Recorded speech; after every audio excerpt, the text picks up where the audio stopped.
In this video, we will look at Google and a bill that can potentially impact Google's revenue. So we will look at this bill, what kind of restrictions may be applied if the bill is approved. We will see what percentage of Google's revenue can be impacted. And in the end, we will see what impact on Google's fair value this may be. So we will build several projections. So let's get started. First of all, if you want to get updates about Google or other big tech companies, you can subscribe to the channel by pressing the subscribe button under the video. You will not miss a single new video. Okay, first of all, let's look at the bill. What kind of restrictions may be applied if the bill is approved? So these may be big news for Google. Even the Google CEO is planning to visit Capitol Hill before the voting. So this may affect Google's revenue in drastic ways. So let's look at the bill. Okay, the bill is called American Innovation and Choice Online Act. So this bill limits major big tech companies in many ways. So for example, if you're searching for a browser, Google will show you Google Chrome as the first result. If the bill is approved, Google can no longer show its own apps. So if you are searching for Maps app, it can show you Google Maps as the first result. If you are searching video, Google can show video on Google YouTube as the first result. So it can show its own apps as the first result. Secondly, it limits using private data for marketing purposes. So for example, it can't use private data to suggest you to install its own apps. And thirdly, the restrictions are lifted to uninstall other apps. So for example, if you are using Android, you will be able to uninstall Google Chrome. So this bill can drastically change the way Google collects the revenue from ads. Also, if this bill isn't approved right now, it can be approved at a later date. Also, there are other bills. So these can drastically affect how Google makes money.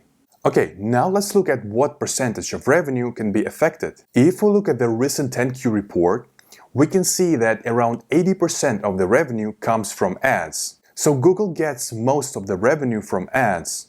If we look at the revenue by geography, we can see that 47% of the revenue comes from United States and 30% comes from Europe, Middle East and Africa segment. So if we combine the numbers, we can see that more than half of the revenue can be affected. So this is huge news for Google. Okay, now let's look at what kind of impact can be made on Google growth rate as a result of their valuation. We will use our tool to make the analysis. Okay, we punch in the ticker. We can see that Google is a $1.5 trillion company. The question is, can it grow at the same rate? We can see that the price for the last year for Google is almost flat. For the last 5 years, the stock almost doubled. If we look at some of the numbers, we can see that they have more cash than debt. They definitely have a moat. They have very high return on invested capital of more than 26%. So the business model is really effective. The growth rate for the last 5 years was from 18% to 15% right now. Analysts are projecting for the growth rate to be around 14% for the next 5 years. If we look at their profit margins, we can see that they have 56% gross margin and operating margins at 30%. And operating margins are even increasing. Okay, now let's look at their valuation. Analysts are projecting for the growth rate to be around 14%. If we use the price to earnings as double the growth rate, which is something that Phil Town uses in his analysis, so if we use price to earnings of 28, we can see that Google offers around 63% upside. So the price of close to 4,000. That is at the rate of 14%. But if we use the lower growth rate, for example, 12%, and as a result we use lower price to earnings of 24%,